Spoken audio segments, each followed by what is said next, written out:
This is part 2. We've already heard that Kouri's statements don't quite match with the evidence, that even according to her own statement, she did not call 911 immediately. We've heard how she hides time and gives vague answers to key questions. The paramedic says, "I'm wondering if he had an aneurysm or something with all the blood." She says there was a lot of blood for some unknown reason. So the deputy asks her, "Were you first on the scene?" She says, "We were second. The fire guy was there before the paramedic." And the deputy's saying, "And there's blood?" She says, "A little bit coming out. As soon as we started doing compressions, it's when the blood came out." He asked, "No pulse?" She says, "No." She says, "He was cold. I think he'd been dead a while. Not a long time, but he'd been dead a minute. And he didn't have a heartbeat the entire time that they were there." And the paramedic said, "Maybe he took some gummies." Well, that's interesting. Why would she come up with that? What did Kouri say to the paramedics when they arrived or during the time that they were there? Why would the paramedic come up with that? And the deputy says, "Yeah, that's what she was saying." Paramedic, "Is that what she was saying?" And then the paramedic says, "And then the hydrocodone. I think there was hydrocodone or something from," and then somebody else, another male, says it was. And the paramedic said 96 or something. So there's old hydrocodone there. And the unidentified male says 2016. So the paramedic says 2016, yeah, pretty old. Well, that's interesting. Where was that at the scene? Deputy asks, "Did he take it?" She says, the paramedic says, "We don't know." And she says, "It was sitting there though." Why would you have old hydrocodone sitting there? And sitting where exactly?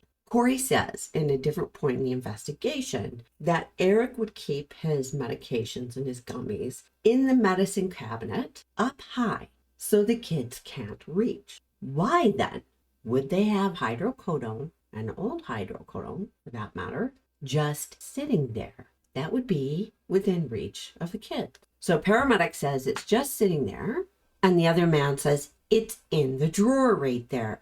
Well, that's even more weird. It's in the drawer. Paramedics aren't going opening drawers. So how is it that they saw that? I'd like to know who that male is, whether it's a paramedic or an officer, whether or not they looked around. Because if the paramedic, the way the paramedic puts it, it's just sitting there. And the reason I'm getting all hung up and worked up about this, and whether it's in the drawer and whether it's sitting out, the fact of the matter is that they saw this. Both of these people at the scene saw this old hydrocodone sitting there. So in a place that Eric wouldn't normally keep a medication. It's an old medication. It's an opioid medication. And it's sitting there makes me think that this is staged. Was this staged with this hydrocodone to make it look like an accident? That's really weird. And so now that there's an idea, the possibility of staging, I have some other questions. Remember in the detention hearing when Kouri's lawyer asked, "Hey, why didn't the police test these glasses, send the drinking glasses to forensic?" And the prosecutor said, "Well, if you look at the pictures of the scene, there are no drinking glasses." Did Kouri give Eric a drink or have a drink with Eric, take the glasses downstairs and then wash them and then go to bed? Where are the empty glasses? I mean, the defense wants to know. So this now is starting to look like a stage scene. So add to this the weird addition of details, the narratives, the avoiding the questions, the hiding time, hiding what happened. I got up and he was cold. Like, this is not hanging together. There is so much wrong here. And now this bit with the hydrocodone.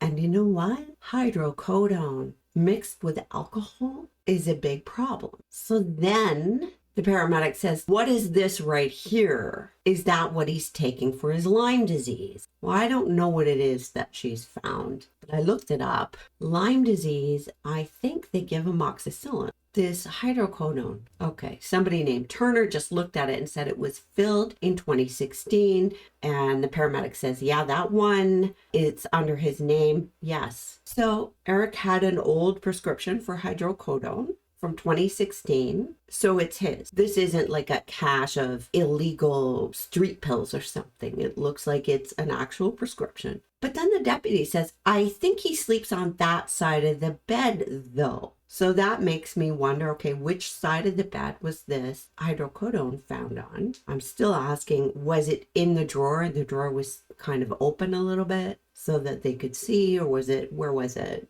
I wish we could see what they are seeing. And then the paramedic says it's empty. Why would you keep an empty pill bottle from 2016 in the drawer or, on the nightstand or wherever it was? Why would you keep that in your room? I'd like to know whether the lid was on or off. So it's his hydrocodone, but it's empty. The deputy's gathering information from the paramedics now. So when you arrived, was he already on the floor? Yeah, she pulled him down. The fire guy said that dispatch said she was doing CPR, but when the fire guy got there, she was not doing CPR. The deputy knows this is all wrong and he needs to go ask her some questions. So the deputy runs through questions: military, tobacco, what does he do for a living? So he's trying to put together as much as he can about the victim. And here we go. The deputy asks, when you discovered him, was he on the bed? Now, sometimes people will hear an officer ask a question over and over, and they get really annoyed. They think, I just flippin' told you that. Why are you asking me again?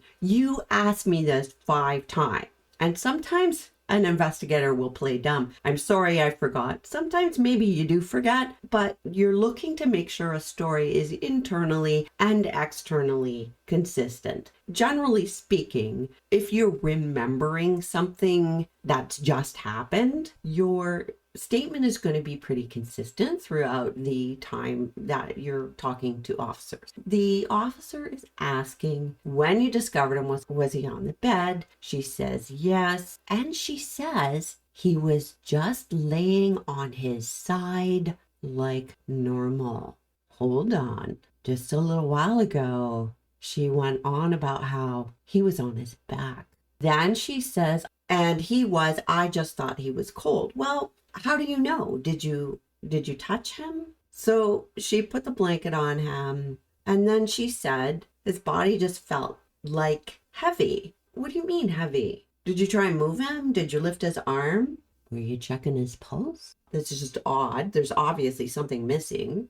So the deputy wants to know, which way was he facing? He's going to want to know, was he facing away from her or toward her on the bed? She says no. He was just up, just facing up. She can't even keep her story straight within the time frame of 2 sentences. Did she just recall that, gee, I told him earlier that he was on his back and oops, I slipped? So now she clears that up. Oh, he was laying on his back. And then she says, I just can't. I don't know what she was about to say there. So the deputy continues to ask questions about Eric. And Kouri throws in, my husband is active. He didn't just die in his sleep. This is insane. So I guess they've confirmed to her that he has passed away. This bit feels like somebody saying something they think they're supposed to say. But so the deputy is running through all the, potential reasons for this. She says no to the S word. So that answer, no to the S word history, tells me that if the scene was staged, it wasn't staged to look like that. And no history of prescription abuse. Kouri's mom brings up, maybe it was a reaction to his shots yesterday. Interesting. Remember, prior to this, there was a big thing about how Eric got sick, and Kouri came up with the explanation that he was somehow allergic to his allergy shots because Kouri and Eric knew somebody else who'd had a reaction to allergy shots. But you know, if you were actually allergic, if you had a big reaction to allergy shots to the point that you needed emergency care, then a doctor would know that and wouldn't give you the same thing week after week, right? So this allergy shot explanation isn't making sense, but it sounds like Kouri has said this stuff to her mother. Kouri's saying he said he didn't feel good from them, but again, she said everything was fine, he was fine. And Lisa says he didn't look good last night. Oh, who was present the previous night? Who was in the house the previous night, or where were they the previous night? So they went to bed at 9, apparently. How does Lisa Darden know that he didn't look good last night? Kouri says he looked pale last night, and I asked if you were okay, and he said yeah, but he said his chest was hurting, but whoa. Everything was fine. The chest hurting never came up until the deputy asked about heart condition. Now we're hearing he looked pale. And, you know, she's the concerned wife. So she asked if he was okay. And he said, yeah, but his chest was hurting. Kouri says he has no history of illicit drug use. And she says never. This is important. She repeats this all along. So if something happened with a medication, let's say an opioid from 2016, there's an empty bottle there. You know, the actual cause of death was a fentanyl overdose, both opioids. I wonder if somebody who does not know a lot about medication would think they're both opioids. They would look the same. Would it look like he accidentally took too much hydrocodone or took some hydrocodone and had alcohol with it, not thinking, and it caused a heart attack or something maybe? I don't know. I'm just spitballing here. Maybe that empty pill bottle, maybe it's nothing. It's just, I don't like coincidences. It looks like somebody told the boys, where are the kids? Who's got the kids? Kouri's mom doesn't have the kids. Kouri's really upset here because the kids know. Kouri's asking if the door is closed to her room. And Kouri's mom says, yeah. Kouri is obviously concerned about the kids seeing what's happening. She doesn't want the kids to see their dad like that. The deputy is telling Kouri, here's the procedure, because he was in good health and he's young, that the medical examiner has to come in, the detectives have to come, just to make sure that everything is documented. And from there, I'll explain to you what's going to happen, because he doesn't have any serious health problems. This is procedure. And Kouri shakes her head. What? If your loved one died all of a sudden in your home and there was no indication, no explanation for why this happened, wouldn't you want the medical examiner involved? Wouldn't you want to know? It's odd that she shakes her head. And the deputy is not saying, we're investigating you, we're doing a full-scale investigation. He's not saying your house is locked down for the next 10 days. He's not telling her anything wild. He's actually reassuring, look, this is our procedure. We have to do this. I'm letting you know what's happening. And she's shaking her head. We've seen that head shake in court. She's, oh my God. And I'm not sure whether she's still oh my godding about the kids or if it's about the fact that there's going to be an investigation. I suspect it's about this because she's shaking her head. So her brain is back here. Did she not know that there would be an investigation? Did she not know that they would do an autopsy? They're not just going to assume a cause of death. So the deputy finishes explaining. Kouri's mom says, okay. And that's normally how people respond. The deputy asks if they have any questions. Lisa says no. And then she says he had allergy shots yesterday. Why is Kouri's mom bringing up the allergy shots? Had this become a big deal? Had this become a narrative that was replayed? You know, that happens with gaslighting. Instead of, there's an event and then there's an explanation and that's it. Nobody really talks about it anymore. There's an event, there's the explanation, and it's repeated over and over and over because it has to replace reality because nobody can question it. And it's repeated to everybody. I mean, that happens with gaslighting. I'm not saying that happened here. I just think it's odd that the mom brings up the allergy shots. This keeps coming up. And so now we find out that Lisa, Kouri's mom, was there the night before. And that at the time that she was there, I'd like to know when, that Eric said he wasn't feeling good. What time was that? Was he on his exercise bike? So he gets weekly shots, and so does the son. And Kouri says they were both just feeling. They were feeling what? Well, if Eric was feeling tired or not feeling great, she's suggesting that the child was also not feeling great. Anyone ask that? I think this is a bunch of malarkey. The deputy's asking seasonal allergies. Kouri says, yeah, this is important. If it's just seasonal allergies. So this is not an allergy shot where they're trying to desensitize to something really extreme and serious that will give you anaphylaxis. And now Kouri's doing, oh my God, this can't be happening.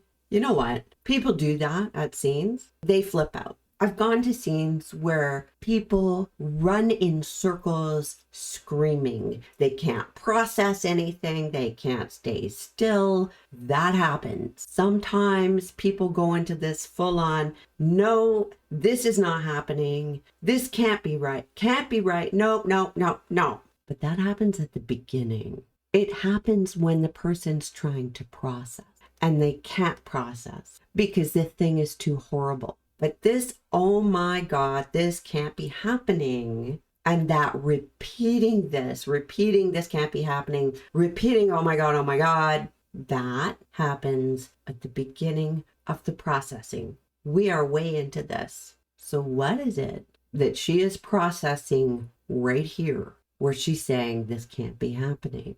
She wasn't doing this when she found him. She wasn't doing this in the beginning when she's describing what's going on, or actually not describing what's going on, because she never really gave a clear story. This is when she's realizing there's an investigation and there are detectives coming.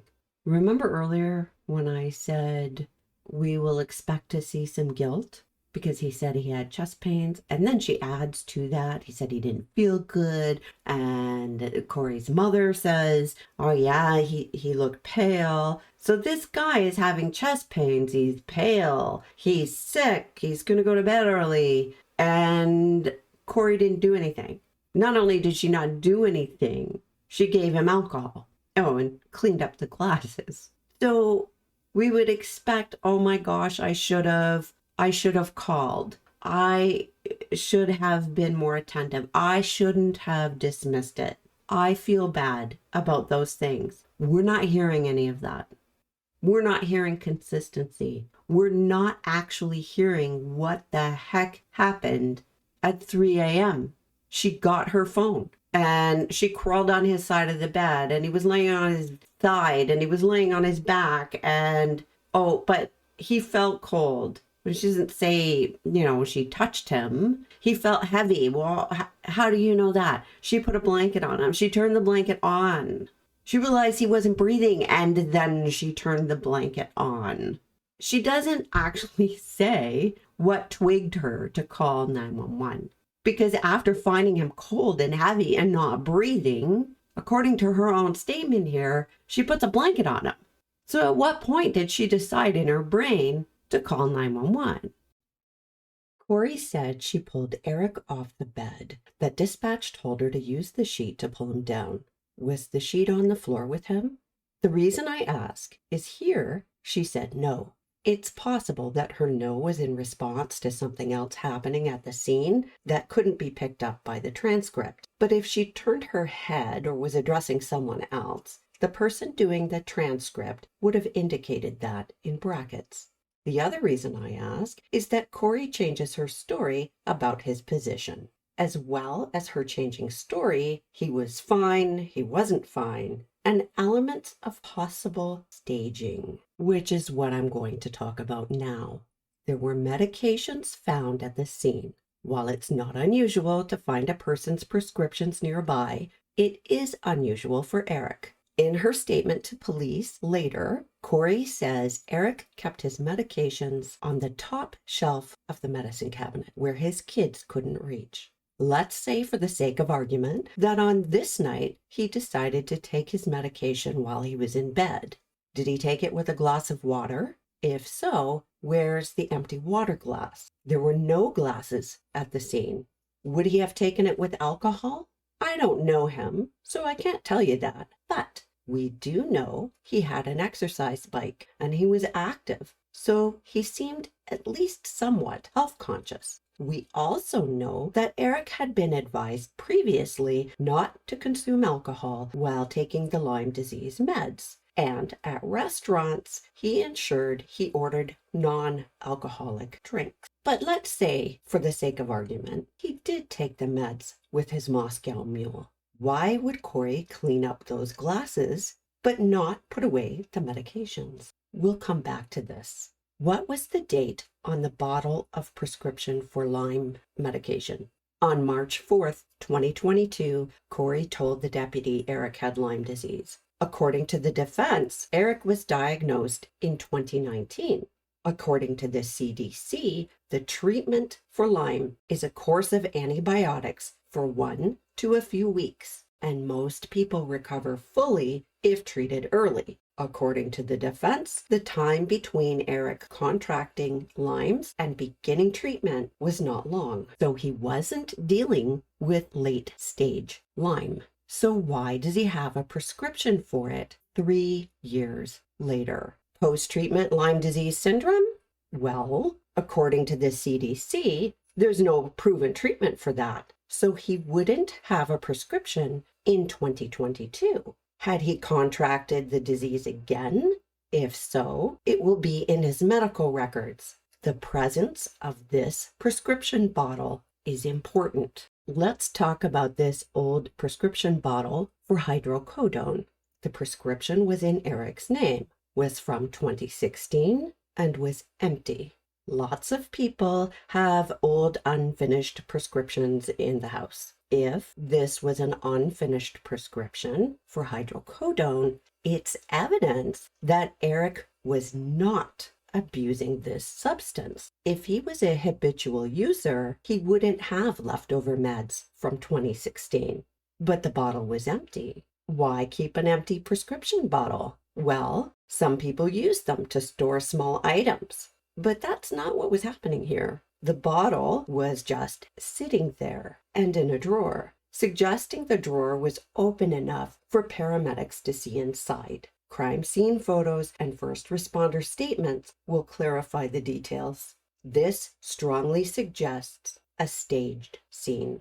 We'll come back to this. It's all connected. A lot of people are focused on Kouri's purchase of fentanyl, but what she did before that is a key piece of this. Her first purchase was not fent, it was hydrocodone. She had specifically asked CL for pain meds. Why pain meds and not heroin or something else? Well, Eric had an old prescription for pain meds. You see, his death had to be an accident and not due to illegal activity or intentionally self-inflicted or from a known pre-existing condition not disclosed to insurance company. Kouri couldn't claim that Eric abused drugs because the insurance company might not pay. She couldn't claim he had a heart condition or some other serious thing. She couldn't suggest that maybe he'd done it on purpose. All those things would impact an insurance payout. But an accident with a prescribed medication, now that would produce a payout.